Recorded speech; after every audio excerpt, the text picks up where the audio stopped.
welcome to the M2 podcast. I'm your host, Michael Anthony. I got to turn this little camera sideways, get a little bit more lined up. Hope you're doing well. My co-host right here is Kyle Heath. This is the show where we're going to be covering pretty much gaming industry related news. We're going to start off with Take-Two, then we're going to talk about Juicy Button, an ex-Riot dev called Believer. Is that correct? Believer, I believe the name is. Kyle? Yeah, I think that's correct. Yeah. And then Silent Hill 2 remake, and of course, PlayStation State of Play. So tune in for that. But before we get started, Kyle, how you been, man? What's been good? How you doing? I've been good, man. I've been chilling. I got back on a game that I've been talking about. Oh, I need to get back to for months. And that is Alan Wake 2. That is correct. Yes. It's about time. Claps. It's about time. Yeah, it's about time I got back to it. But yeah, I sunk about another 4 hours in this week. So Ooh. been enjoying that. And yeah, the story moving along. It's like it's such a kind of just a weird. It's a weird game, but I like it. It's like a weird game in a good way. So I'm excited to kind of continue on and see how the story unravels. But it's weird. It's like when I was playing, there was a section where I died and I forgot to save and lost like 30 minutes of gameplay around there. That kind of sucked, but I kind of gained my way back. And throughout like all that time, I was like, I was finding it kind of hard to keep up with the story a little bit. I was like, what's going on here? And then like as soon as I thought that, like it started another chapter, and within that, it was kind of like a section where the characters essentially recapped what was just told, kind of thing. And I feel like they did that on purpose because there was a lot going on in kind of this like few hour span, and for them to just sit down and be like, all right, this is what was essentially discussed in like a a reduced form. So I feel like it was intentional, but it was perfect because I was literally just thinking like I'm gonna have to like read up on what I'm like what all this stuff means, because I feel like there's just a lot going on. So it was kind of funny how that worked out for me anyway. So yeah, it was cool overall story, switching between characters, kind of two different paths almost, but everything sort of intertwined. So I'm only like I'm like I think almost 6 hours in at this point total, so about a third of the way in roughly. So Okay. still at the beginning, but but it's been enjoyable. I'm excited to jump back in some more this week. So yeah, I've been playing that as a main game. Outside of that, not too much. Been watching some TV. One of my roommates, trying to get through. I think I mentioned last week we were watching House MD, the medical show. So we're like almost done with that, and we should be finishing out this week. So it's been taking up a lot of my time because like I've been like so fixated on that. I feel like for the most part, I've been doing other stuff as well, but yeah, it's like I want to get through that. So yeah, but yeah, outside of that, not too much else. I don't know. Like, if you grind Rocket League for minimum 4 hours. No, I didn't. I got kind of excited. So I think, like, to recap, right? The last time we really discussed, I was working with a whole bunch of personal stuff and trying to get that off my plate, and now I have finally time to game again. And what I've decided to start gaming is, I mean, I'm not going to give all the details for what's happening because it hasn't been officially announced yet, but for the anniversary Halo 2 LAN that's been kind of rumored on Twitter, there's been a lot of people trying to come together and organize stuff. And I'm on the in of some of it, not all of it, of course, but there's enough that I know where I'm just like, okay, I need to start playing Halo 2 OG to get like prepared for this, because it's going to absolutely be worth it. So the last like maybe 2-3 days, not last night because I was exhausted. I was sleeping on the couch during a movie, but yeah, what I ended up doing is just grinding Halo 2 and doing like best of 11 series with a bunch of guys, and they've been like close matches, a lot of fun, and I'm having a good time. And that's basically the main thing I've been gaming. Outside of gaming, though, because I mean Halo 2 is the oldest game ever, it feels like, but Fallout. So Fallout, the TV series, I finally finished it. Hey, okay. I thought it was phenomenal. I thought it was like really, really good, and I'm excited for, like, they had a lot of teasers. I like all the different arcs that are going on. It seemed like the characters are well written, and there's a lot of different like archetypes going on, and like their motives are interesting, and I want to see how they play out. Now there were a couple of times where I was just like, man, this character's annoying the hell out of me. But it's like by the end of the season, I'm like, okay, I kind of see where they could go with this and make it more bearable. Or maybe the intention was to make them annoying so that later on the character development is like, oh yeah, they're actually kind of cool, you know? Yeah. Um, yeah, you finished it already, haven't you? Oh, Because it's yeah. been out for months. I Yeah, think. yeah. I finished it probably like a week or two after it was out. But yeah, it was really good. I've liked most of the characters. I think it's kind of like, for me, I mean, being such a fan of the games, there's things in it that, you know, might be kind of, may not make sense to, like, you know, the average viewer or something like that who hasn't played the games. But I mean, for the most part, I think it's still like, even if you haven't played the games, it's still a great show and a kind of a great introduction, I think, to the world. So yeah, that's definitely a good show. I'm excited for the next season, especially with how it was sort of, with all the stuff that was teased at the end, like you were saying. Yes, that's what I mean. It's like set up pretty well for the next season. And you know, the fact that it's interwoven with the games is like, just makes it all that more interesting to me, because of course, like everything's intertwined. So it makes me even more curious to see what they're going to do with the next season. So, and how like that'll be affected game wise, because no, it could be a while before we see another mainline Fallout entry in the video game aspect of things. Yeah. So I think it's definitely going to be a while. I do think something that's worth mentioning is, from a TV perspective, I think you could watch Fallout and not know a single bit about the video game at all. Like, they did a really good job explaining the universe and the lore. Now, there are some things where you're just like, okay, I don't understand why he is a ghoul or whatever that is, kind of thing. yeah. So you might need like background and research, but like 5 seconds of Google will tell you like how that happened. I think this is really good just for the gaming industry, because we need more adaptations that aren't like Halo. You know, good, like yeah, that are actually good. Like Last of Us was really good. We got Fallout, that's pretty good. I think there's just a wealth of video games that have fantastic stories, really well written, and I could see this just becoming a trend in the future. And I think it's necessary because, one, you got like, even the Mario movie is pretty good, by the way. Side note. You got like, in terms of Hollywood stories and TV shows, everything becomes more and more repetitive. I just feel like they're recycling the same stuff. And when it comes to gaming, it's like, that's an untapped resource from their perspective. But from a gamer's perspective, it's like, I played these games before, but I would very much like to just watch it play out. And I want it to be authentic to the game, you know? Right. Yeah. So I think I would still be interested in that, to check it out. And I think the way Fallout's doing it is great, because it's going to introduce people to video games that might otherwise have never been interested. Like I told you, I'm like, my 60-plus-year-old parents were watching Last of Us, and they had no idea it was a video game initially. Yeah. And they're like, "Oh, have you played this game? We just found out." I was like, "Yeah. Like, let's get into it." It's great, yeah. So yeah. I mean, yeah, I think the thing about the Fallout series too is it's like they used a lot of the sounds from the games in the show as well. Yes. So like when you're using stem packs, it's literally the exact same sound, and so stuff like that's cool for people that have played the games. But also, it's like people that watch the show and then haven't played the games, and they go to play and they're like, "Oh, I remember that sound," kind of thing. Oh yeah, it's like the recall of your memory when you hear sounds. Yeah. Yeah, it's total nostalgia. It's pretty cool. Yeah. It's pretty sick. Pretty sick, dude. Yes, sir. Well, how about we go ahead and jump into our first article? I guess something that's pretty sick when it comes to Take-Two. Yeah. Yeah. So this section article, gamesindustry.biz. First article of the week. It is about Take-Two reportedly planning to close and or sell Private Division. Sources claim publisher told staff in April that it will no longer support indie-focused label Private Division. Take-Two is planning to close or potentially sell its indie-focused publishing label Private Division. It's coming from James Batchelor. So that's according to the IGN report, which cites sources familiar with the matter who say almost all Private Division staff have been laid off. Take-Two has declined to comment.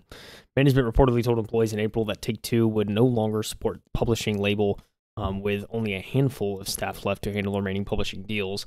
These include Moon Studios' No Rest for the Wicked, Widow Workshop's Tales of the Shire, and an unannounced title from Pokemon developer Game Freak. At least 2 other publishing deals are said to have been dropped. Bloober Team revealed last week it lost its deal with Private Division for an unannounced survival horror game, while IGN reports the other was with One More Level, the developer behind Ghost Runner. Take-Two is said to be in discussions with potential buyers for Private Division, with an unnamed private equity firm showing interest. The publisher has also been looking into selling the Kerbal Space Program IP, potentially with Kerbal Space Program 2 developer Intercept Games included. All of this follows a series of reports that indicate Private Division is shrinking. Take-Two reportedly closed both the label's subsidiaries, Rollerdrome developer Roll7 and Intercept Games. CEO Strauss Zelnick later said neither studio has technically been closed, but a warn notice indicates Intercept will be shut down this month, with staff confirming they've been widespread layoffs at the studio. Private Division changes follow Take-Two's announcement of laying off 5% of all staff as part of a third cost reduction program in just over a year. Private Division, Mike, could be a goner. Could be.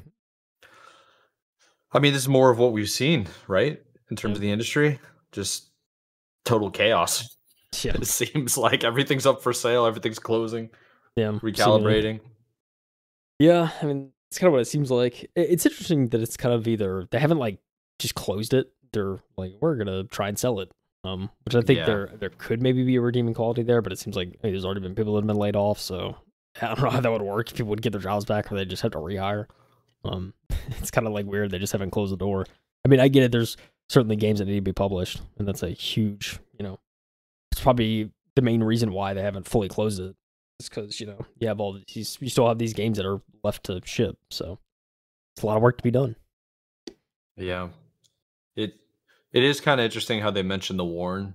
Remember I brought that up a couple of weeks ago about how the WARN Act requires you to notify the federal government when you're going to make massive layoffs.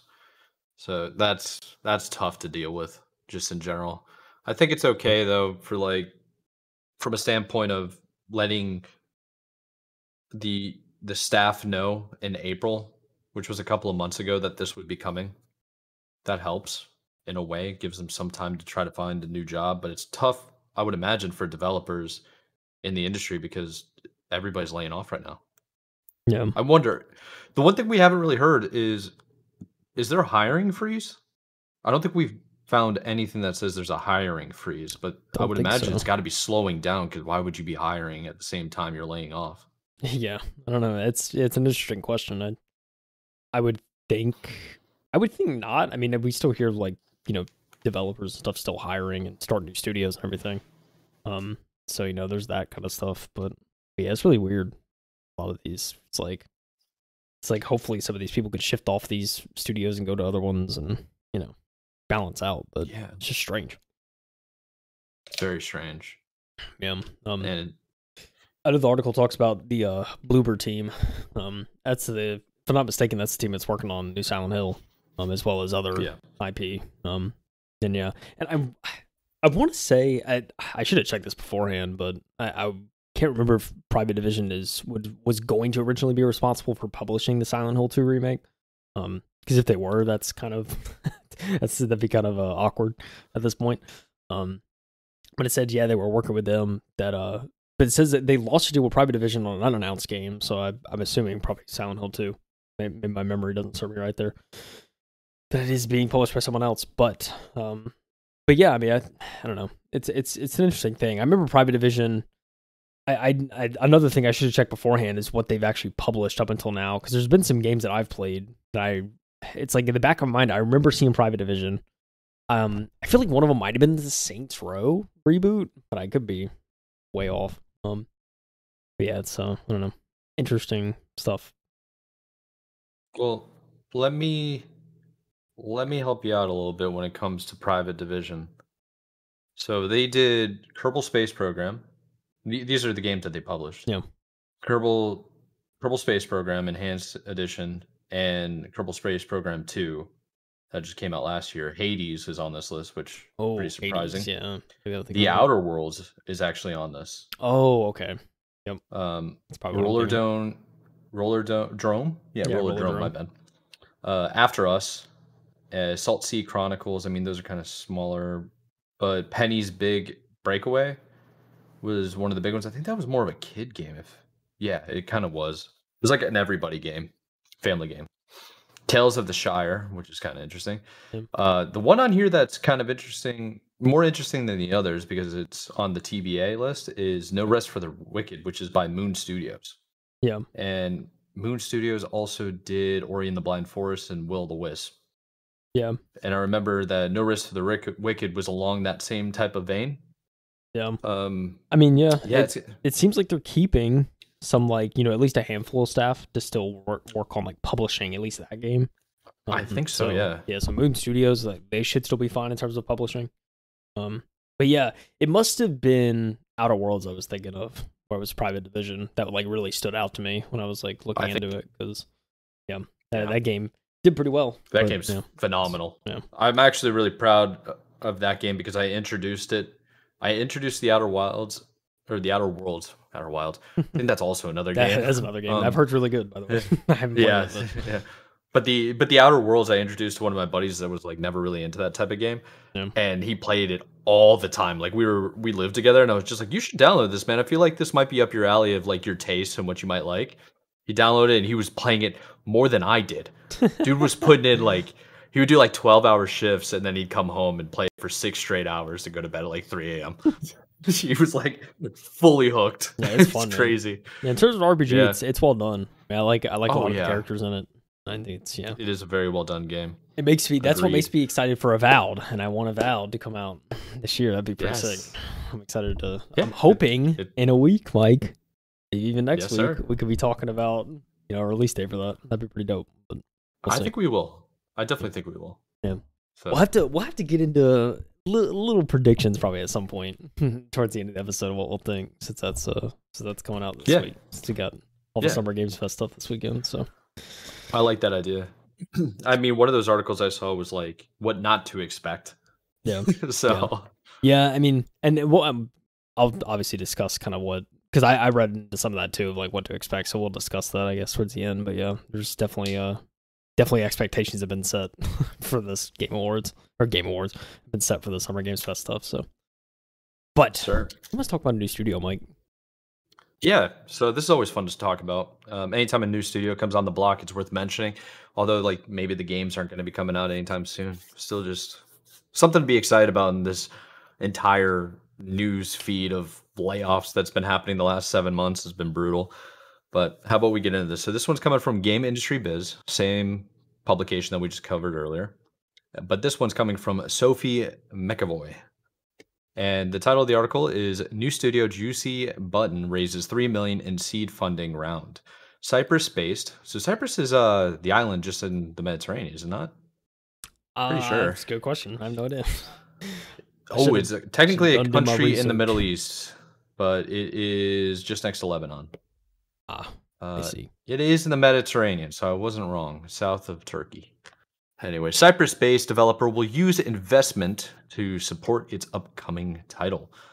All right, this one's kind of short and sweet. Let's just get into it. So, mobile studio Juicy Button has raised $3 million in a seed funding round led by the Games Fund.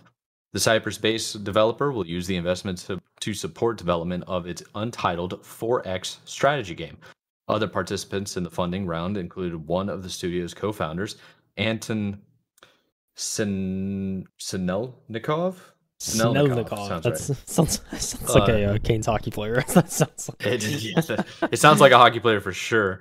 As an angel investor, so Juicy Button was co-founded by Alexander Kravchuk.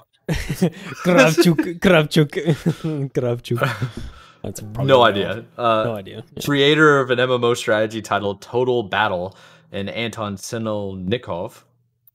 Cubic Games co-founder and game design director, and one more co-founder was Alexander Zaitsev. Yeah, Panoramic Games co-founder. So this is a quote from Kruvich Kuff. Oh man, I wish I was like Eastern European so I could understand these names easier. So his quote said, "Each of us has been in the games industry for decades and built successful companies.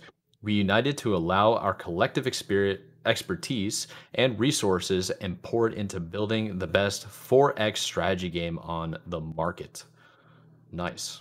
So, co-founder and Games Fund general partner Ilya Karpinskiv, I don't know, added, in quotes, Alexander, Anton, and Alexander are AAA founders and gurus in their domains with proven track records and top grossing games under their belts. We cannot imagine a better founding team for such an ambitious goal. By the way, do you know what a 4X strategy game is? Well, I was actually going to ask you to look it up while I predicted, because my prediction here is that a 4X strategy game is the speed at which the game is played. So it's like a quicker strategy game than like your typical strategy game. Could be way off, but that's my prediction. You are off. Oh, so yeah. So this is coming from a 1993 quote. So a 4X real-time strategy game or real strategy game is a subgenre of strategy video games, of course. The 4X stands for 4 different words: explore, expand, exploit, and exterminate. So now you know. And it was described as the gameplay for Master of Orion in 1993. And 4X games usually feature complex simulators of scientific research, economics, diplomacy, and social dynamics. I'm curious which is the most popular.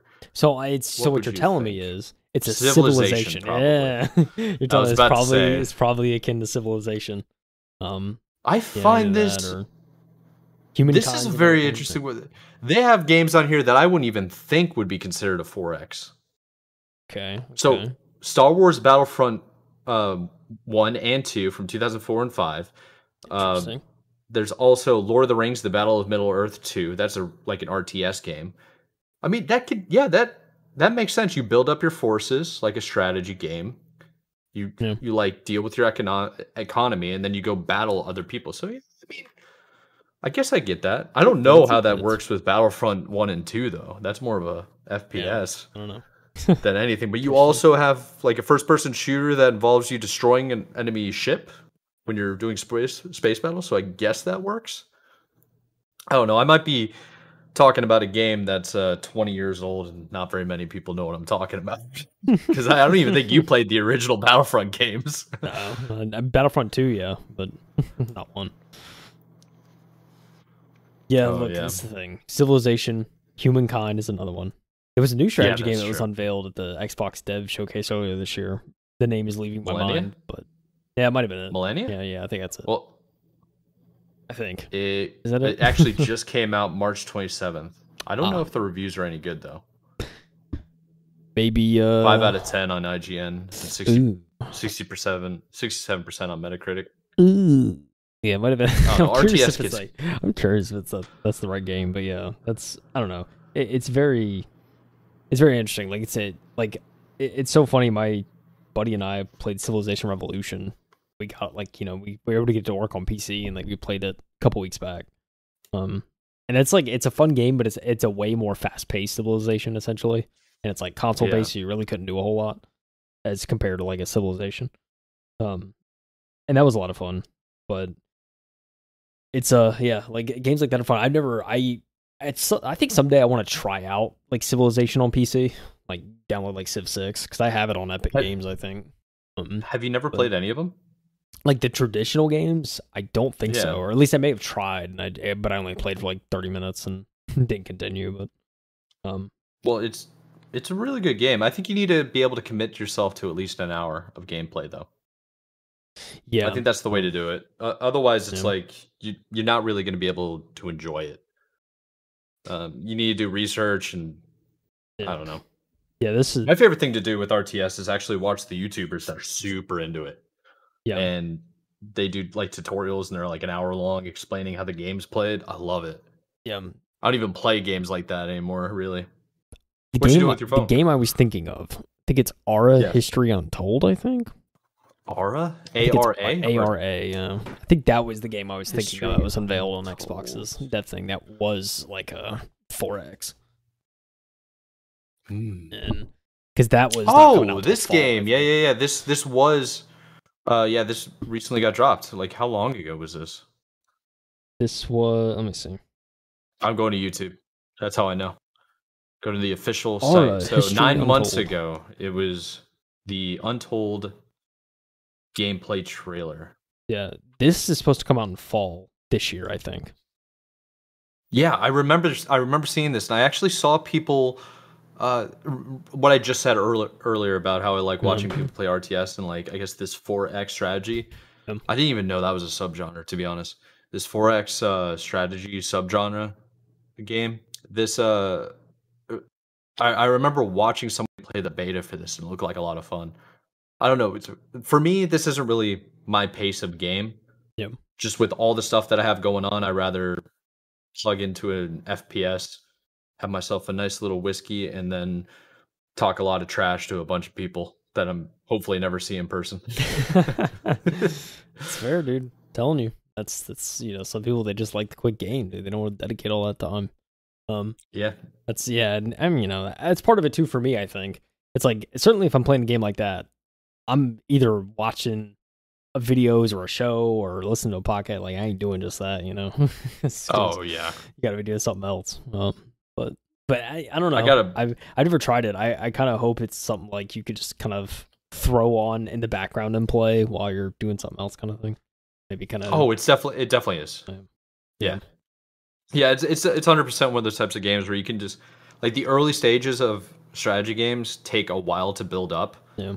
It's like I don't know, it's kind of like there's an early game and then there's the mainline game that you want to get to. Yeah, like the meat of it. Yeah, the meat of it. And it takes a bit to like build up your forces, build up your civilization. Once you're there, you're like, "All right, I'm good now. I got an empire. Like I need more land." Yeah, and then late game goes betraying nuts. Yeah, the late game goes nuts. You just start betraying your your allies. Yeah. That's fun. Oh man. 4X. Maybe we gotta check out more 4X, dude. I think we do. We gotta break into that genre. Yeah. You know what else? You know what else has to happen? A new dev needs to come out. New dev out here releasing open source tools. Let's talk about this. So X Riot devs Believer seeks a better way to develop video games with open source tool Friendshipper. CTO Landon McDowell tells us why the new studio is sharing some of the technology behind its debut game. It's coming again from James Batchelor over at GamesIndustry.biz. We're 3 for 3 right now in games industry, so hey. We really are. I mean, to be honest though, because there's State of Play recently happened, and then we got Summer Games Fest coming out next week. There's not a whole lot of articles for us to really discuss. Yeah. Other than everybody's hyping up what's coming next, you know? Yeah. I mean, hey, they're out here cracking the code, dude. Love GamesIndustry.biz. So, the Believer company has today released its internal development tool Friendshipper as an open source project. The studio was founded by veterans from Riot Games and is currently working on a next-generation open-world multiplayer game. Friendshipper is a development tool that the team has been using to improve how efficiently they build this game, such as faster implementations of bug fixes during playtests. CTO Landon McDowell tells GamesIndustry.biz the aim of Friendshipper is to very quickly make changes to the code, quickly do builds, and then get changes in those builds out to ourselves as well as testers. As for why the studio is sharing the technology with other developers, McDowell puts it down to one simple belief. There's just a better way to develop video games. We've not had the most fantastic experiences throughout our careers. And one of the reasons why we came here is that we knew that we wanted to invest, wanted to figure out a better way of doing this for a multitude of reasons, he explains. We want to be able to play test more frequently. We want to be able to do as best we can, avoid crunch and some of the more problematic aspects of game development. And we believe that the game development process at its core is part of that. Since forming last year, the Believer company has grown to 65 people. Of those, McDowell says only 3, he said, quote, 3-ish, to be completely accurate, are dedicated to development of Friendshipper. Although the CTO notes that other members of the team do collaborate on this project at times. As such, he emphasizes that Friendshipper in its current state is just one potential solution to some of the problems game developers face. We don't have so much hubris that we think we have all the answers.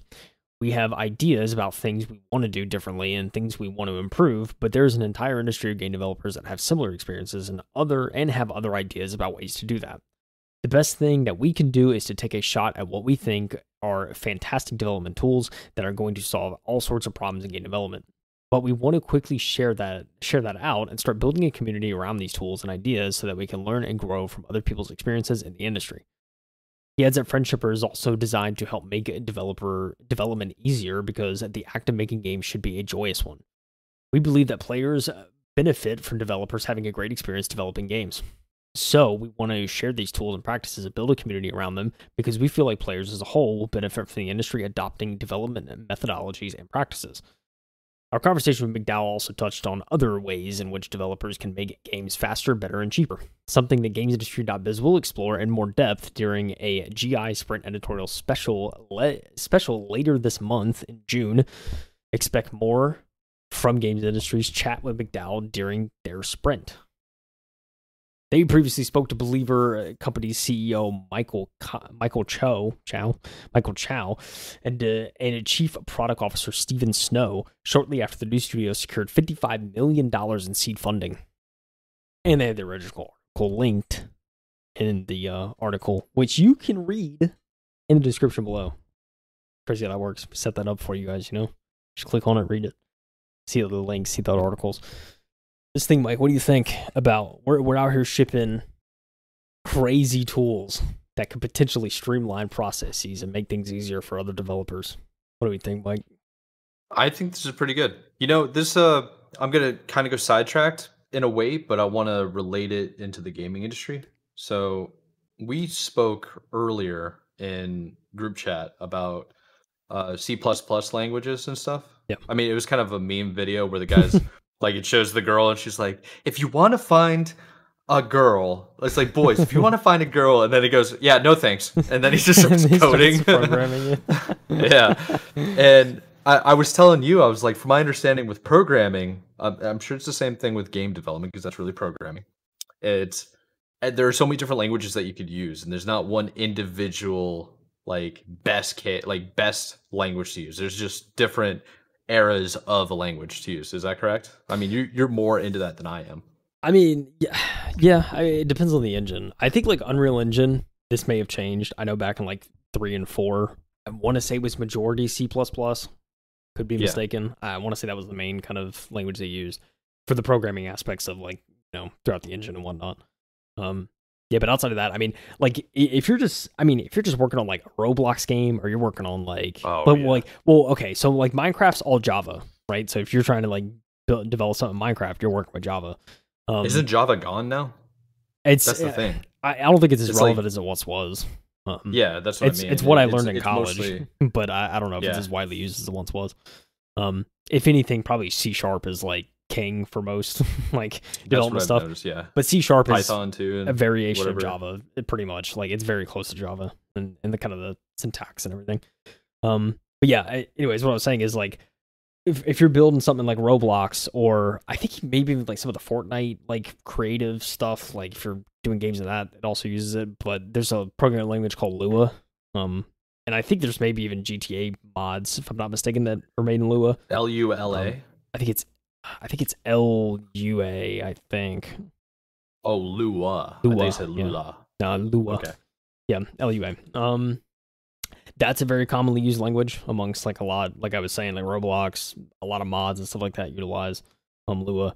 Lua is, I haven't seen too much of it. From what I've seen, it's kind of a more simplistic programming language. It's not as it's not as difficult to pick up as something like a C++, which is, I mean, it's C++. It's not bad, but there's a lot. You have to really know what you're doing in order to not mess things up. That's what I understood. But I think what I was trying to make is everybody has a different process of which they do things, and usually it's kind of behind closed doors on the way to do it the best. Yeah, it's closed source, not really. Yeah. I've seen the same exact thing with when I'm doing engineering stuff and I'm doing 3D modeling. There are very particular ways in which you can do things, and there's only a handful of softwares that can actually do it, and it's an industry standard to use those software, so it's insanely overpriced. And the products aren't necessarily finished. They just have the monopoly on the market that if you're a successful business at a certain size, you have to use those programs. Yeah. Because it's the most compatible. It's the industry standard. You have to do it that way.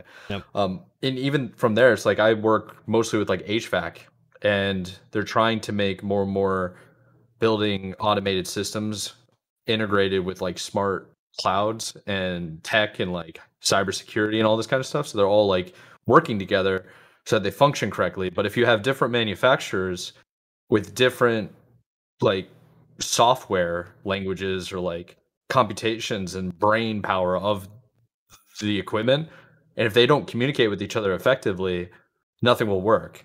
Yeah. So there have been open source programs and open source languages that have basically taken all the different ones and they've like combined them together as like a Frankenstein's monster so that they all work properly.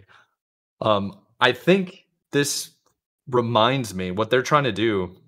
The Believer company reminds me of what the HVAC industry is trying to do, where they're trying to create an open source like network so that they can all work together as a tool to make everybody's life easier and better and cheaper.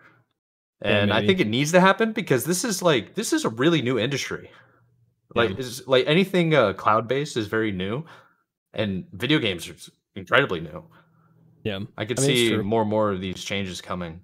Yeah, yeah. I mean, I think a lot of the processes of like testing and the pipelines and all that, this could probably simplify that, make it more uniform. I think I mean, from like a I don't know. I mean, I'm not sure the full details of it, but I don't know if it's like hosting. It's obviously like, I guess, hosting a build of some sort of kind of what's out there. So it's just letting kind of making it more easier to deal with that kind of work and structure, which I think could be helpful. Yeah, I mean, I think it's interesting too that this company's just like, we have this tool that we're writing, but like we want to make it open source. We want to give it to anyone that makes games and use it in their own way, kind of thing. Use it for apply to their use case. Yeah, very true. Which I think is which I think is awesome. I mean, it's cool to see stuff like this and we're just doing different things, trying to help out. I mean, I think it's true too. I mean, obviously, what he was saying in the article, if you make development fun, it'll show in the end product kind of thing. If you're having fun doing it, like it's going to carry through, which I think is true. So, I think that's very noble. 100%. It's the right mindset to have. I mean, we talk about it multiple times. You're creating art. You should enjoy it. Yeah. Have fun. So it's true. I think it's all a good idea. I'm curious to see how far it can go and how many people or companies are willing to adopt it and willing to let go of their own proprietary tools, Yeah. That's the real question, is like whether or not people will adopt it. But yeah, if you don't adopt it, then it's dead on arrival, really. Yeah. It's kind of just like, well, at least it works for our studio. I guess they still have something. Yeah, that's true. At the end of the day. That's very true. It's like, whatever. At the end of the day, I feel like it's kind of just no harm, no foul. I mean, if they only have a couple people working on it, they want to get it out, and they're willing to just be like, hey, here's what we use, and it works well for us. But we think that a lot of studios could benefit from it. There's kind of nothing but good that can come out of that, I feel like. Yeah, I think you're right. I think it makes sense. Yeah, I think it certainly does. But I gave you this one, Mike. It's about Silent Hill. Silent Hill 2. I know that's kind of a game I'm more interested in, but yeah. Hey, I appreciate you giving me some of the games that you're more interested in because it gives you the opportunity to immediately react to the article. It's true. It's very true. So let me just read it for you. This is coming from Games Radar, and it is written by Jordan Gerblick. Gerblick. Is it Gerblick? Ger or Ger? I think if it was Ger, it would be a U. Gerblick. Yeah, you might be right. Yeah, but I also don't want to offend him because I feel like that could be an easily made fun of name. Sorry, Jordan. Like his nickname growing up was Gerbil, but gerbils are pretty cool animals, to be honest. Anyways, I digress, right? Let's get into the article. So Silent Hill 2 Remake gets terrifying new gameplay trailer and October release date. This is pretty interesting. So Bloober team's Silent Hill 2 Remake is only a few months away. I didn't know this, did you? They announced it at the transmission they had that followed the state of play last week. So okay. Okay, so we're less than 5 days ago, basically? Yeah, pretty much. Nice. All right, so the remake of Silent Hill 2, one of the scariest games of all time, is coming to PS5 on October 8th, just in time for fans to soak it all in during the spookiest time of year. Yeah, that's true. I thought they might wait until October 31st. I remember when horror games used to wait until that release date, stay in the theme, But hey, October is October. It's true. So still works. The news was announced alongside a terrifying new trailer showing a good mix of cinematic interactions between James Sunderland and Angela Orozco? Roscoe, I Yeah, think. Roscoe. Yeah, it's definitely Angela Roscoe. I struggle with last names, dude. I swear. Roscoe. As well as gameplay encounters with a variety of iconic monsters, including Abstract Daddy, Nurses, Lying Figure, and the Mandarin. The extended look at the remake's gameplay also gives us the chance to inspect James' redesign with a little more scrutiny. What seems to be a slight redesign following fan complaints recently drew some spicy reactions from the horrifying community. Screw it. Who has time for Ambiguity. ambiguity? Ambiguity, dude. Ambiguity. Ambiguity. That's such a weird word. I don't know. All right. Silent Hill nerds think that the new game's design is not interesting. Side. Way to describe it over here, James. Side. And after seeing him unflinchingly face down so many objectifyingly horrible creatures in this new trailer, I have to say I'm inclined to agree. Interesting. Okay. Have you actually seen the trailer yet, Kyle? Not only did I see the trailer, Mike, I saw an extended gameplay of 11 or 12 minutes that happened after the trailer. Oh my goodness. I actually haven't seen it yet, to be honest. Yeah, so this is pretty news to me. I feel like a bad podcaster at this point. But I will say, the Silent Hill franchise, I guess, because now I guess it's a franchise. I mean, I've always thought it was terrifying. And I actually still have it downloaded on Steam, 10 years ago, basically? Dude. Need to get on that. Dude, But I love the first game, and the first game's on PS1. There's still moments in that game that, like, and this is like PS1, like, we're talking like what seems like 220p, like it's 16, like 30, like 64 bit, like, but really it's 15. It's like, and it's like it was one of those things. The game was so big, or it was like there was so much happening in the game. Part of the reason that there's a lot of fog in the game, which really helps the story and like progresses. I think it's a really good choice for just the atmosphere of the game as a whole, is adding this fog, and so you're like kind of like isolated and you don't really have like a sense of what's going on around you. Adds to the horror, but I think part of that, from what I read, was like the technical limitations of the PS1. They couldn't have a very large, like, what's the term? What am I thinking of? I was gonna say depth of field. That is not at all it. It's like the view distance. They couldn't have a long view distance, so it's like they had to use fog to limit, to kind of keep the PS1 accommodations in play. But yeah, dude, like even that game being as old as it is, there's still moments in that game that like startle me and just creep me out and freak me out. It's like it still like holds up, and from a horror aspect to this day. So yeah, I gotta give it to him, dude. It's a solid horror game. It really is. So, are you going to be pretty excited for Silent Hill 2 remake? Because some of the stuff that I'm seeing just on the internet, I mean, the internet's always the internet. People seem to be awfully upset about a remake coming along and changing a whole bunch of stuff. Yeah, I've heard discourse about like certain characters like looking different, and just like they're like, why do they choose this? Why are they doing it this way? This thing. Silent Hill 2, I played probably like half the game. I haven't beaten the game, I'll be honest. At this point, I'm just waiting for this remake. And I'll just play through kind of the new imagination, or kind of the new, I guess, story. A lot of the story will probably be the same, but anyways, point being, I've heard a lot of criticism about that.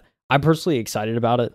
I think when I was watching some of the gameplay, the atmosphere, they nailed it, I think. Kind of just how like spooky it is, and kind of just that, like I can tell it's that universe.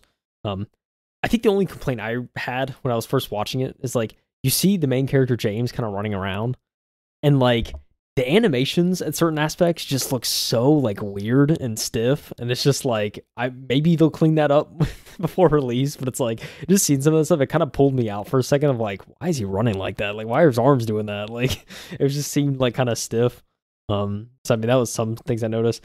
Like the cutscenes and everything though, like I think graphically, we obviously won't know until it comes out, but at least just from watching that trailer and everything, like the graphics just look so good. It's like you could tell it's a remake, and just everything about it, you could tell is just kind of like a modern game. So I'm excited to kind of see the setting, this like visit the Silent Hill setting and kind of visit the town and sort of a new generation kind of thing. I think it'll be exciting. But like I said, I don't have heavy ties to the original games that much. I've played one, I played through one, and I played about halfway through two.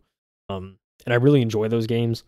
But I for me, it's like I didn't like grow up. I didn't grow up with them or anything. So it's kind of like there's gonna be changes and stuff like that. I'm not as upset about that kind of stuff. But like I then again, I don't know, for remakes and stuff like that. It's again, one, I'm just not as connected to this franchise as a whole. But two, it's like also like I like to give kind of developers the benefit of the doubt if they're making certain changes, because like even though you may not initially agree with it, like when you actually play the game, those kind of you may start to realize like, oh, okay, this is why they made that change, or like this actually does make more sense after you actually like have time with it. So I don't know. I like to kind of go in, and then again, I'm just I'm an optimistic person about a lot of things, especially in games and video games in general. So maybe I'm just overly optimistic, but I think for me, I'm not as concerned at the moment. It's one of those things. I think for me, I'm gonna wait and see how the reviews are and everything, especially on release. If it's like super buggy or anything like that, I'm gonna wait. But if it's not, I think I don't know. I think I might, within the first day or two, I might actually pick it up. It's one of those things. It's not. It's PlayStation title first. It's not on like a subscription service or anything. To my knowledge, it's like you're just paying $70, which I have no problem with paying if the game is good. So it's one of those things I'll have to see kind of how it holds up. But I mean, if it's good to go and things are good there, I'm all in. I will say they're doing from what I saw, they're doing a like a pre-purchase pre-order incentive where you get the game 48 hours early. For a game like this, I mean, I don't know if I'm an end of trying to get it 48 hours early, because I think it's coming out on a Tuesday. It's like you get the game on a Sunday, and so it's like, okay, I get like one day of no work where I can play, I guess. But I don't know. It's like I don't see too much of a benefit in that. I'm probably just gonna wait for release day if I do end up getting it. But I don't know. Yeah, it's weird.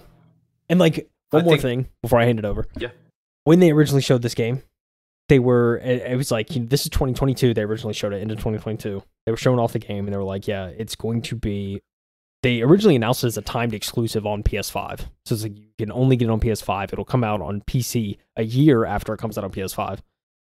When I'm looking at this now, it's coming day and date on PC and PS5. So they got rid of that. What changed? Yeah. It makes me wonder like kind of what changed. But like now it's just like, wait a minute. Okay, I guess. I mean, I'm grateful because I could just get it on PC.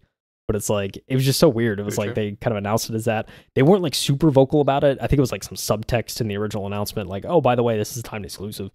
But now it's just like, no, might as well just, drop it on everything. So, all right. I mean, it's better for everybody, it seems, that wants to play it. Yeah, I think there's a lot of outrage right now, apparently, on just the YouTube comment section. And the follow-up video to this, I mean, maybe it's because I watch a lot of Asmongold, but it's him reacting and saying the Silent Hill 2 remake problem, and it's just a bunch of people upset about modern, like making a modernized game or something like that. Yeah. Which I don't even understand. There's a chance it could. I mean, there's a chance it could be, but I mean, I don't know. Like, I think. I love remakes for the most part. I think like the best example of recent memory is the Resident Evil remakes. Like when they remade 2. Yes. 2 was great. I think you're right. They remade 3. It was a miss, but only because they just remade like a portion of it, and like they cut out, I think, most of the original game. And it just was really short and just not like, it was good, but it just wasn't. There wasn't much there. And then 4 was like, I mean, come on, dude. I played the original 4 like multiple times. So when the remake came out, and I played through it again. It was great, and everyone agreed. It was it was getting 10 out of 10s again because it was like so good, and like this, it paid homage to the original well, and made some improvements in a modern day setting. That's what a remake should be. And so I don't know. There's a chance that this could completely fall flat. I hope not, but it seems to be it's kind of definitely polarizing right now. Yeah, I think one of the reasons why it might be polarizing is there's a follow-up link on this article where Jordan basically plugs the list of best horror games ever made by Games Radar, and they actually have, as number 5, they have the original Resident Evil 2. or not Resident Evil, sorry, Silent Hill 2. Number 1, I know you're gonna ask, is gonna be Resident Evil 7. They consider the best horror game of all time. Now, Interesting. Okay. let me double check to see when this article was released, so we at least have a timetable. So actually, this month, it was 3 months ago they came out with this. Oh, okay. Yeah. So the point I'm trying to make is if the original Silent Hill 2 is a top 6 all time best horror game, whenever you make a remake to that level of success or of that level of success, you're going to get a lot of scrutiny because Yep. I mean, dude, people like to remember the past better than it might actually be. That's like a biological evolutionary trait. Like old people remember the past being better than it is presently. Yep. It's true. So that's just what happens.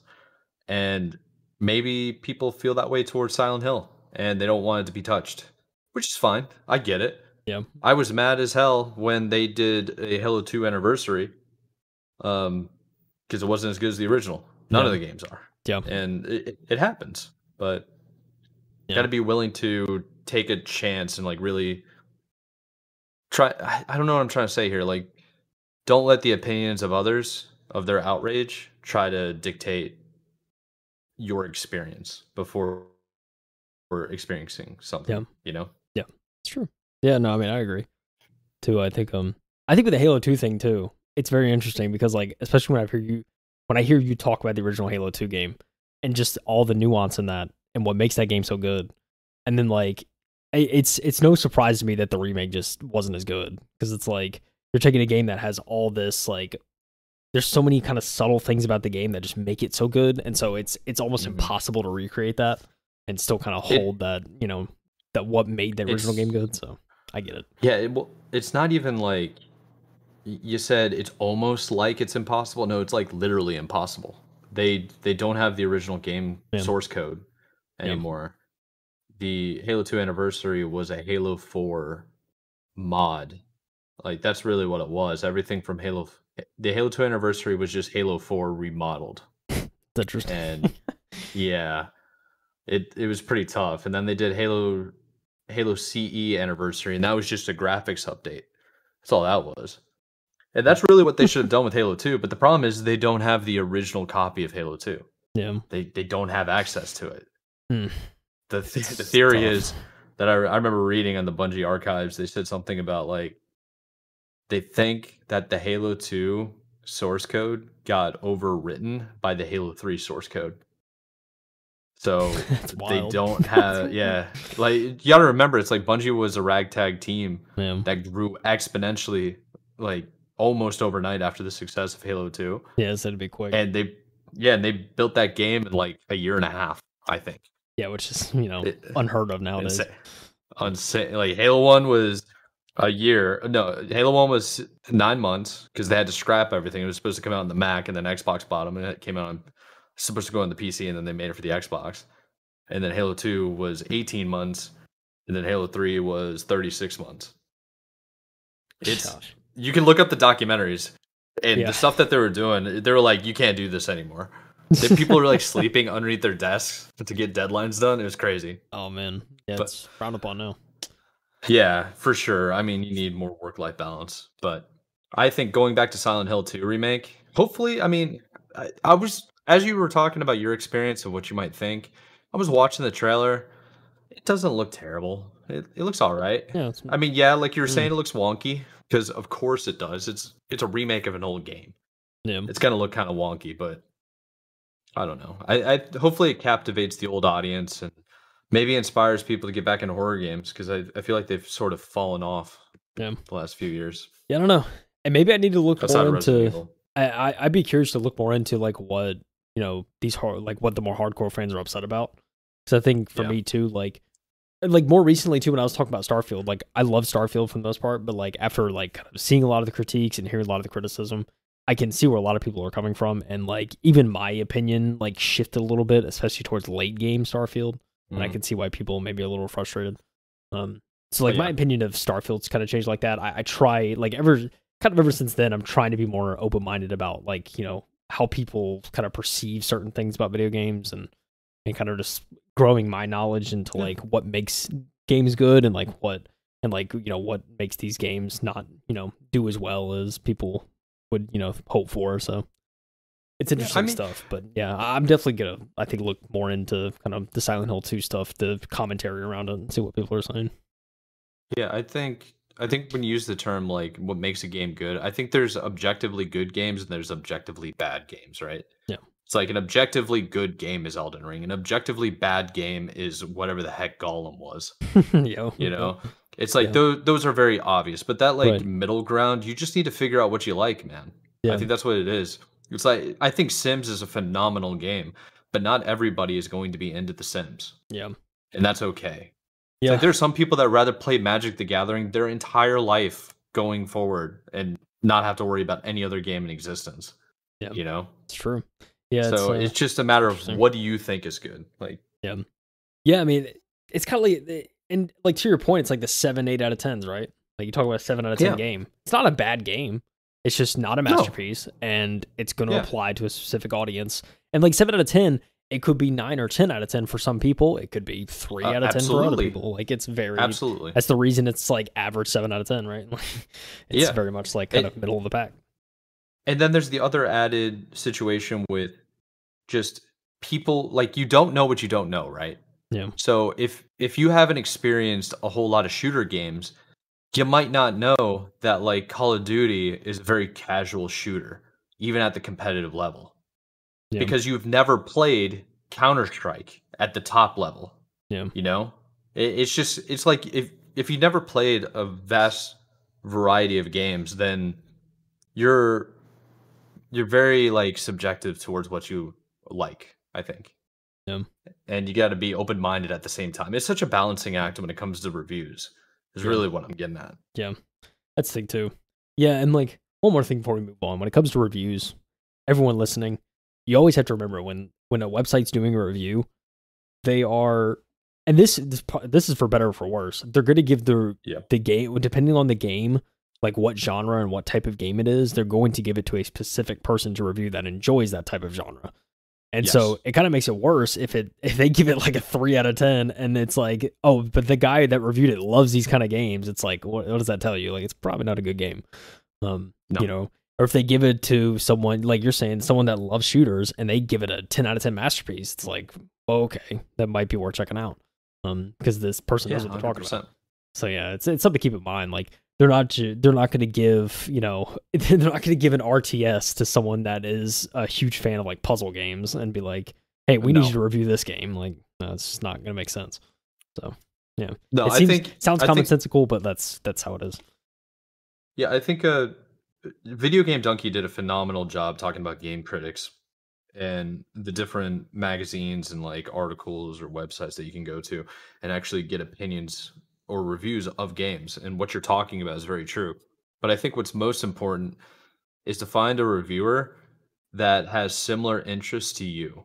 Yeah. So if you can find all their past video games that you both played, and then you can kind of get an understanding of where they rank the game that you played, and you can compare it. Like if you and I are playing, you're way more into the single player games than I am. Yeah. And like mystery solving, like Alan Wake we talked about at the beginning of the show.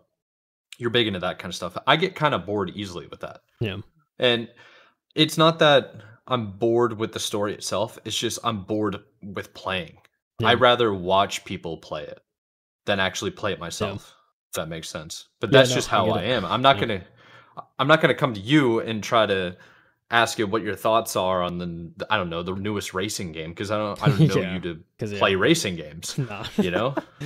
Yeah. So it's like it's that kind of thing. You got to understand where the review is coming from, and if that person has similar interests to you. Yeah. Otherwise, the review is worthless. Yeah, exactly. It's just a number value to you. So yeah, it's wild. Like for me, like on YouTube, a person that I always watch is like I still watch him every now and again. I haven't seen much of his videos recently, but whenever Skill Up would review a game, like he's a YouTuber that like I really value his opinion because he's been doing it for a long time, but he also has very articulate and thought out explanations for why he likes or dislikes something the way he does. So it's like he comes at it from a very objective point of view. So like someone like that I think is good. Even someone like was thinking about Angry Joe. Like I used to watch a lot of his stuff back in the day. I don't watch his stuff as much anymore. I haven't really watched much of his content recently, but he still gives like he still gives like pretty good, I think, like, you know, opinions and reviews on certain games. And I mean, I was talking about Skill Up earlier. I didn't agree with his review on Last of Us 2. I'm pretty sure he said he didn't recommend it, but I was like, how can you not recommend this game? I feel like it's, if you like story games, this is like sure, the story isn't what everyone was expecting, but it's still like, you can't deny just how technically, you know, sound that game is, for especially with the time it released. It's just like, I don't know. There's a lot of things about it that are good, but yeah. So I mean, I won't agree with everything, you know, people, and I think it's important not to agree with every, you know, review you see. But for sure. It's like, but I think the point I'm trying to get across is, after finding out that he doesn't like Last of Us 2, where you do, now you have a better concept of where he's coming from with his future reviews. Right. Yeah. It's not like to be like, oh, he's an idiot, he didn't do a good rating for Last of Us 2. It's no like he just didn't like that game, so let's see what else he likes, you know? Yeah. And so I think it's a interesting thing. So yeah, I just, you know, like I you were saying, pick the reviews you like, and you know, you find value 100%. In it. You'll be all right. Yeah. Side note, before I move you on to State of Play to finish off the episode, my go-to when it comes to shooters is Jack Frags, hands down. Yeah, there you go. I just love tuning in, watching this dude absolutely bot people, and he talks about the game, gives the update, and he like says what they're planning to do in the future. He's like, his videos are pretty insightful, and it just seems like he's having a good time, and that matters to me a lot when I'm listening to a reviewer. Yeah, I mean, one of the OG gaming YouTubers that I still went back to recently for, even Hellblade, you know, Cinema Saga, like the recent game, when I was looking for like some gameplay just to see, you know, I was actually checking to see if the black bars were for everybody, and so I went to his gameplay. But like he's literally just the classic standard let's play gameplay commentary, where it's just straight gameplay, nothing else on the screen, and he's just talking. And so, but he always, like, he's someone I will go to if I just want to see, okay, what does this game look like for him, or, you know, what is kind of his initial thoughts or anything like that. He's another person. He just plays the game and, you know, says what he thinks, and so it's another good one. There's a lot of good YouTubers out there. Yes, sir. Well, how about we jump right into the State of Play? I unfortunately didn't get a chance to watch this, and I'm so busy I didn't even think to look it up. I wish I had I need to start setting calendar updates to my phone, just like, hey, and then send like the push notification invites. So glad you're going to be dealing with the State of Play here to give us the breakdown of what happened. This thing, I won't go through everything. There's a lot of stuff in there that's, you know, like the VR titles look pretty interesting, but there's a lot of stuff in here that's kind of just not personally up my alley. And we'll kind of talk about the main things. At least like a fourth of this was Concord, which is their first game we'll talk about. I also want to mention this guy's name, Assad Kizelbash. That's a name, dude. That is a name, like, you know what I'm saying? Especially that last name. I like it. Head of products, PlayStation Studios. Anyway, but yeah, so he kind of introduces Concord, which it's really interesting for me. Like I think it's like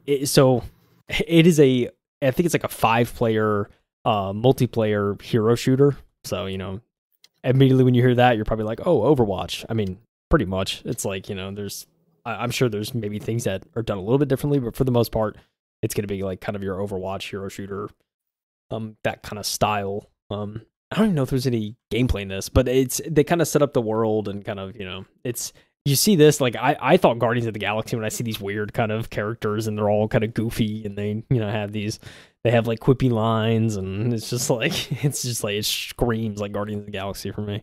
But yeah, that's the idea of this. It's actually set to come out in a few months from now. I think it's like August. It's set to come out. So it's like pretty soon.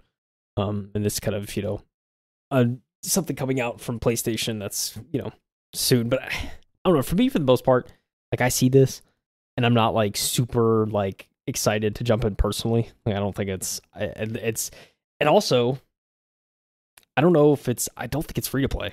I'm pretty sure it's going to be like probably a $50 entry point or something like that. So it's like, like, I'm really not as inclined to check it out, especially if it's not free to play. If it's a hero shooter and it's not free to play, it's like, I would just play Overwatch. But brother, that's just. Oh, I love that meme, by the way. It's become a new favorite thing. So do I. Brother, listen, I see this game. I'm thinking, brother, like, I don't know, man. I don't know, Mike. It's like, okay, there was a little gameplay. But see, it's like hero shooter. Like, yay, dude, explosions. I don't know. I'm just not interested, I don't think. It's just me. It's like, I get it. I mean, it's hard to really say because we don't have enough information on it for us to really give a good judgment call. I am very much tired of the same repetitive stuff, really. yeah. But who knows? This could be incredibly balanced, a ton of fun mechanically, and it could have like a really good like growth system to rank up your character, some type of cosmetic based system where you grind and just keep unlocking stuff over and over again. And who knows? I think we need a new esport, like in gaming. I mean, yeah, it's true. I think we need it.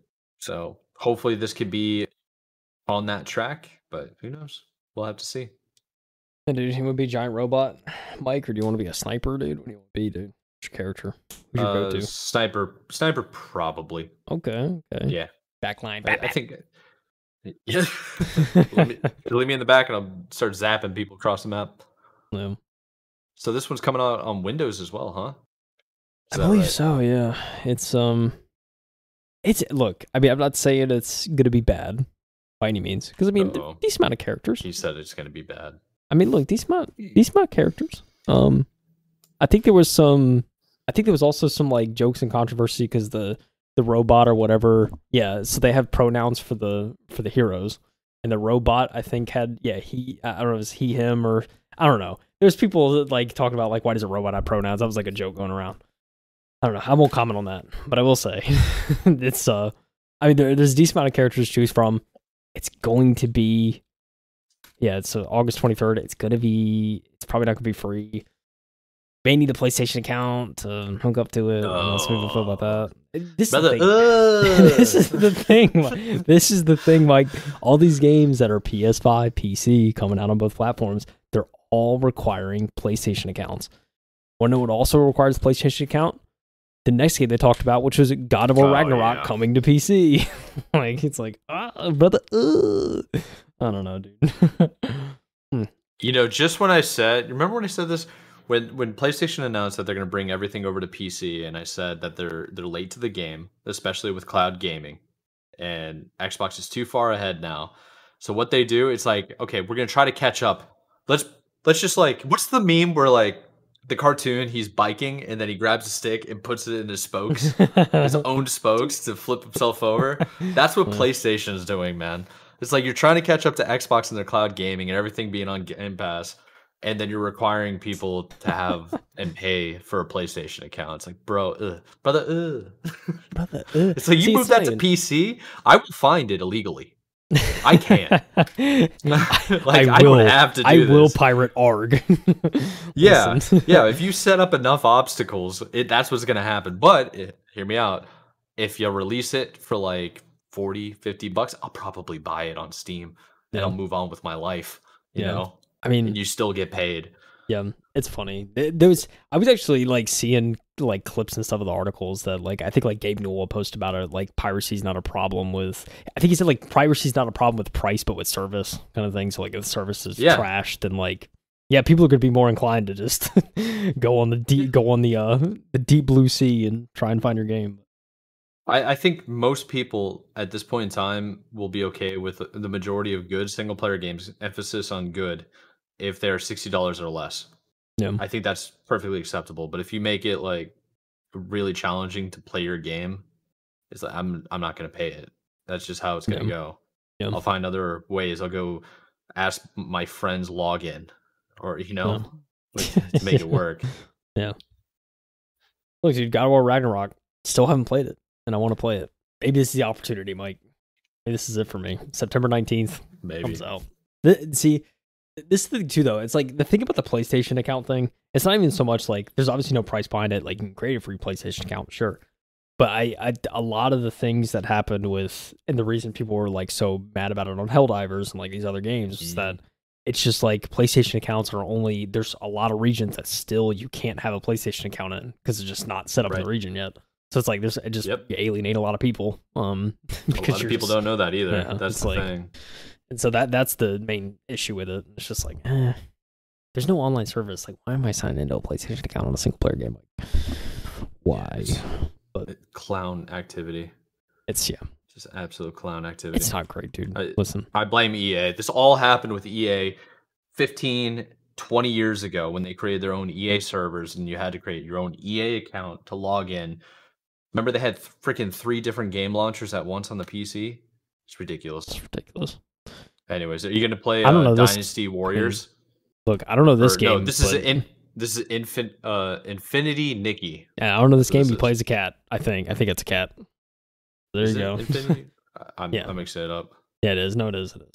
Infinity Nikki. Yeah, it is. Plays a cat. But you also turn it like Princess Peach, kind of.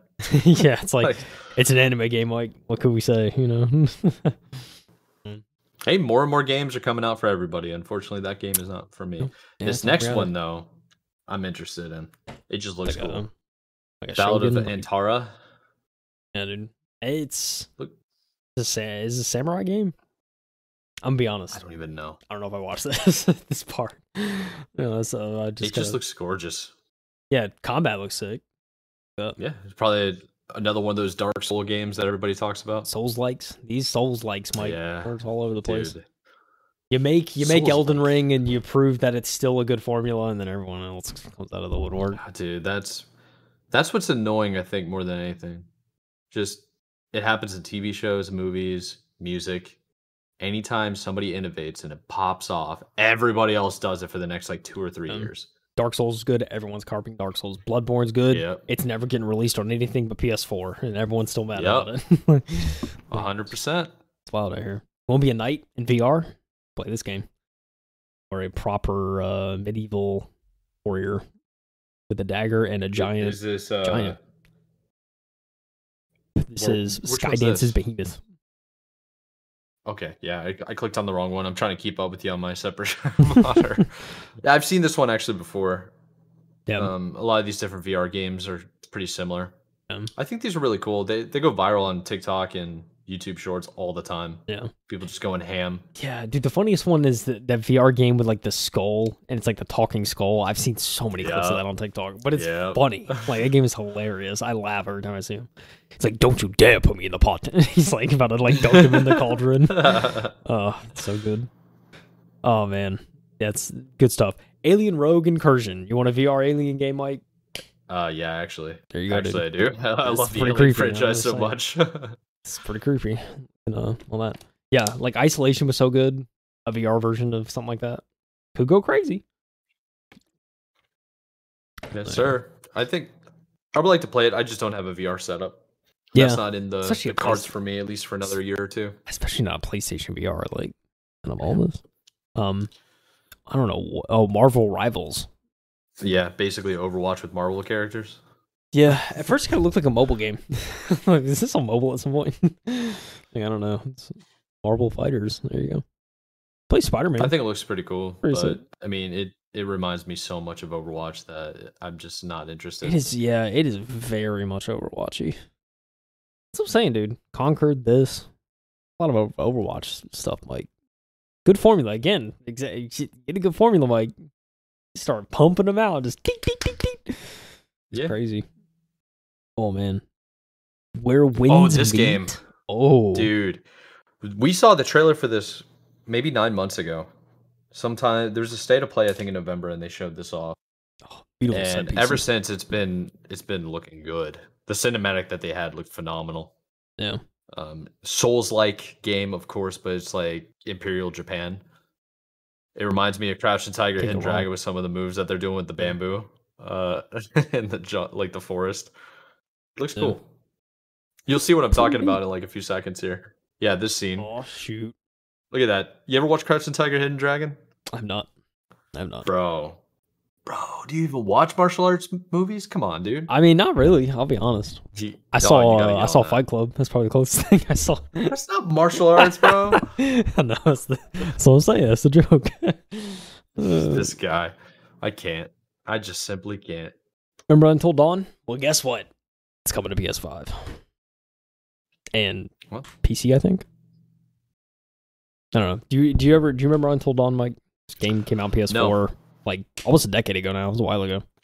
I won't lie to you. I have heard of the title and the name, but I've Um, never seen gameplay that I can it remember. is, At yeah, least. it is Maybe I a have, but it is a narrative focused game where every single choice matters. I know you hear that in a lot of games, but this is actually a game where it actually is like every single choice affects the storyline. A very good. So you can. This was a game that I watched. I watched Markiplier play this with my roommate in college, and that was how we bonded. Oh, okay. Because it was like kind of, I think it was like fall. It was like our first fall semester having a room together, and we both liked Markiplier, and so we're like, hey, let's watch some Until Dawn, because it was interesting, and like seeing him play it, it was just funny, and like I don't know. Until Dawn's one of those games. It's really fun to watch. Like I might play it someday, but it's like I've already seen it, so it's like I feel like I don't have a reason to play it because I've already just seen so much of it. But it's a very, it's got a huge following. People loved the game on PS4. And so the fact that they're remaking it certainly doesn't surprise me, or, remastering it for the new systems. And it's coming to PC. There you go. Okay. So, yeah. All right, then.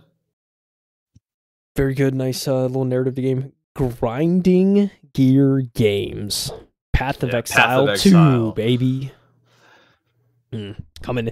The best part about this, you get that couch co-op. Like, I feel like this is like the perfect game to just couch co-op. Like, that isometric kind of, don't need a split screen. It's got 2 controllers. You're just going through the universe. There's cross-play, cross-progression, cross everything coming to this. Good, nice little package for a game like this. I wonder how the fan base of Path of Exile feels. Are they excited? Are they nervous? Like, what's going on? Because the original game came out in 2013. It had steady updates. People love this franchise, dude. Absolutely love it. I mean, graphically, it looks astounding. Looks so good. It better. Yeah. Isn't it? Yeah. Cross everything, but couch co-op I think is pretty sick. Especially for a game like this, I could probably sink some hours in if I found another interested party. You know what I'm saying, Mike? Oh, yeah. Crazy out here. Path of Exile 2. Early access late 2024. Exciting stuff there. And then, what we had talked about, Silent Hill. Yeah, Silent Hill 2. Yes, sir. Yeah, they dropped the trailer. A lot of reception. Very polarizing. Some people love it. Some people hate it. Some people don't know what to think. Yeah. I, for one, am waiting for the reviews. In the wait and see category. Yep. Yeah. That's where I am. But yeah, I don't know. Graphically, it looks pretty good. So at least guys that goal for it. But yeah, we just have to. We've already talked about it. I think for the most part, Mike. Yeah, looking interesting. What if I Pyramid Head? I think Pyramid Head's in this one. It's pretty crazy. Monster Hunter Wilds. Yeah, this one. You like Monster Hunter? Hey, a lot of Monster Hunter fans out there. So, and then everyone and their mother was literally just like simping over this girl in the trailer. Oh my gosh, yeah. And I saw articles talking about like.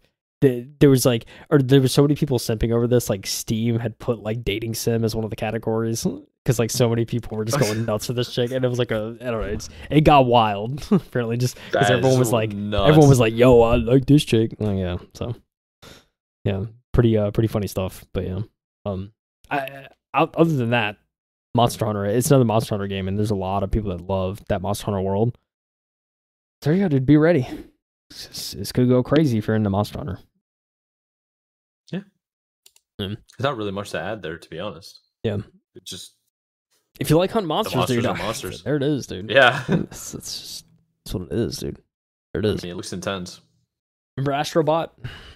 Because I kind of do. I didn't play it, but I do. From forever ago, I feel like. Yeah. Well, guess what? It's coming to PS5. So yes, September. Is it Rescue Mission? September 6th, 2024. I guess. Yep. Full September game. You're playing against King Kong and a serpent and an ostrich.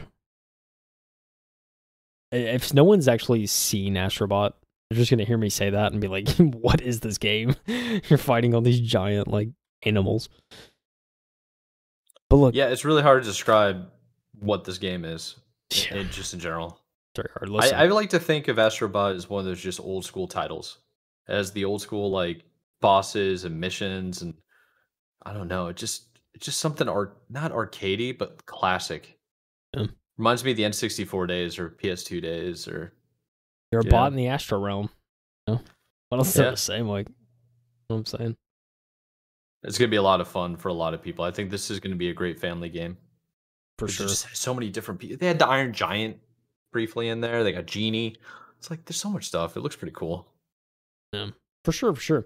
Listen, Days of Play is following this presentation.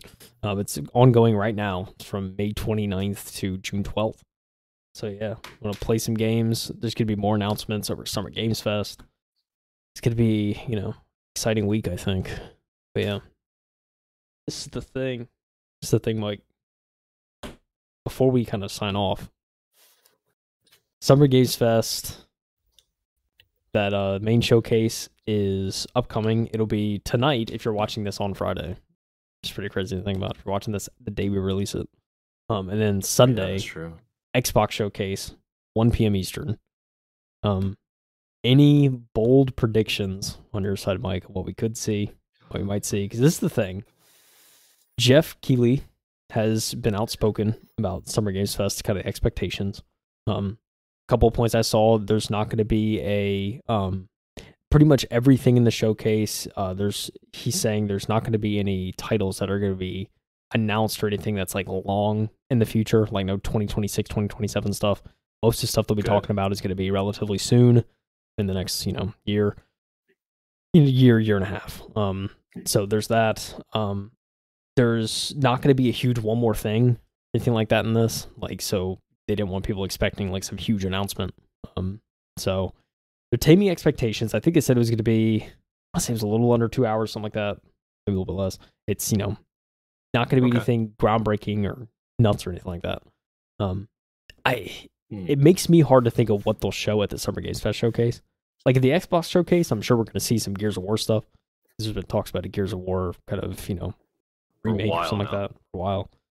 So I'm sure we'll see some of that. I'm sure we'll see probably some more Indiana Jones stuff. Hopefully some Avowed stuff. I want to see kind of updates on Avowed. Yeah, both of those I think are guarantees. I think that's absolutely going to happen. Like I think it just makes sense. See more of that kind of stuff. The Summer Games Fest one's a little bit harder for me. I feel like it's going to be a lot of just, maybe updates to existing games. Kind of, some outstanding stuff coming in the next year that, that we may have forgotten about that was talked about previously.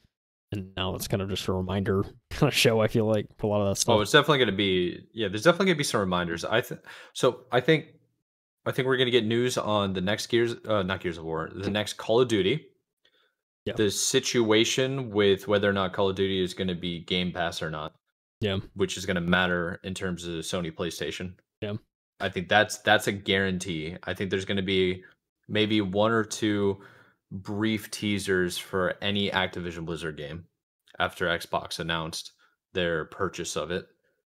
Then I want to make a bold prediction and say we're going to have a same day release of a game unannounced. Oh yeah, I think that's that's a good prediction. Gonna happen. I like that. Yeah, I think that'll happen.